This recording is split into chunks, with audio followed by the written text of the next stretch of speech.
Ya, bersama untuk membahas pemanggilan Menteri Pertanian Syahrul Yassin Limpo, kita terhubung dengan pegiat anti korupsi Tama S. Langkun. Selamat siang, Mas Tama.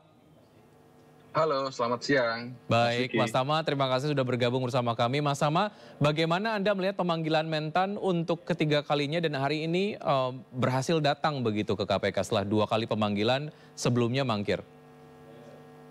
Ya, saya rasa ini sesuatu yang memang tidak bisa dihindarkan ya, karena memang sudah 2 kali panggilan. Dan kalau memang harus yang ketiga kemudian nggak datang kan berarti sudah masuk dalam upaya paksa. Dia harus dihadirkan. Nah ini yang kita harus lihat dan tentu saja kita apresiasi dari komitmen Pak Syahrul Yassin Limpo untuk datang ke KPK memenuhi panggilan terkait dengan pemeriksaan yang akan dilakukan dalam proses penegakan hukum. Demikian, Wiki. Baik, 2 kali pemanggilan sebelumnya Mentan ini mangkir dengan alasan tengah berkegiatan di luar negeri, namun kemudian dari KPK sendiri bersikeras begitu untuk tetap melakukan pemanggilan secepat mungkin. Terlihat memang ada urgensi terkait dengan dugaan korupsi yang terjadi di tubuh Kementerian Pertanian. Bagaimana Anda melihat ini, Mas Tama? Ya, kalau saya menilai ini kan apa ya, hubungannya dengan upaya pemberantasan korupsi juga dengan penegakan hukum. Dan kemudian juga atas 2 panggilan pertama kita juga harus meletakkan hak ya. Artinya Pak Menteri Pertanian juga punya hak untuk tidak hadir dengan alasan-alasan yang patut dan dapat dipertanggungjawabkan. Jadi dalam kondisi yang seperti ini memang kita harus letakkan itu dulu yang paling awal. Nah setelah itu baru kita bicara soal urgensi dari proses penegakan hukum. Kalau yang kita lihat ini kan proses juga sudah cukup lama ya. Kalau kita baca di pemberitaan, KPK juga sudah kasihkan informasi yang cukup penting begitu karena dia sudah 6 bulan melakukan pemeriksaan terkait dengan hal-hal atau apa-apa yang akan dikonfirmasi kepada Pak Syahrul Yassin Limpo begitu. Jadi sudah ada puluhan orang diperiksa, kemudian juga sudah ada yang masuk begitu sebagai orang yang akan dianggap sebagai tersangka begitu. Artinya ini memang sudah masuk ke dalam tahap yang memang sudah urgent dan sudah harus hadir memenuhi panggilan. Ya, perwakilan Demikian, KPK sendiri. Wiki. Baik, silakan dilanjutkan, Mas Tama. Halo? Ya, silakan dilanjutkan. Iya, iya. Iya, kalau dengan kondisi yang seperti ini kan memang harus hadir ya. Karena kalau tidak hadir tadi yang saya katakan di awal, ada upaya paksa karena bicara soal penegakan hukum, apalagi dia pemberantasan korupsi, ini juga menjadi komitmen Pak Jokowi, maka dia menjadi lebih prioritas begitu, ketimbang kegiatan-kegiatan lain yang sebetulnya bisa ditunda. Demikian, Wiki. Baik, perwakilan dari KPK sendiri menyampaikan agar masyarakat menjauhkan asumsi bahwa pemanggilan ini bermuatan politis begitu, tapi beberapa pihak juga melihat sangat ataupun cukup sulit untuk mengesampingkan politisasi dari pemanggilan ini. Analisis dari Anda seperti apa, Mas Tama? Ya, kalau saya selalu mengatakan bahwa korupsi itu justru sisi gelapnya dari politik.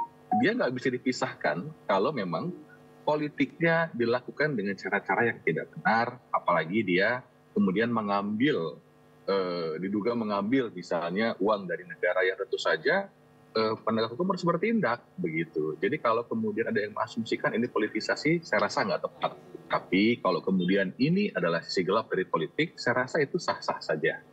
Kita juga harus melihat bahwa dalam menjalankan tugas sebagai menteri kan juga itu juga mengambil kebijakan-kebijakan yang sifatnya kebijakan politik begitu. Jadi itu sesuatu hal yang nggak bisa dihindarkan. Nah ini memang yang kemudian menjadi ramai karena dia berdekatan momentumnya dengan proses pemilu. Sehingga seolah-olah ada partai A, partai B yang kemudian diasumsikan ini bagian dari upaya untuk mungkin penjagalan dan lain-lain. Saya rasa itu memang sesuatu yang tidak bisa dihindarkan. Tetapi kita juga berharap masyarakat bisa lebih cerdas melihat permasalahan ini. Kalau kita bicara soal pemberantasan korupsi, hukum itu semuanya soal bukti, nggak ada soal yang lain.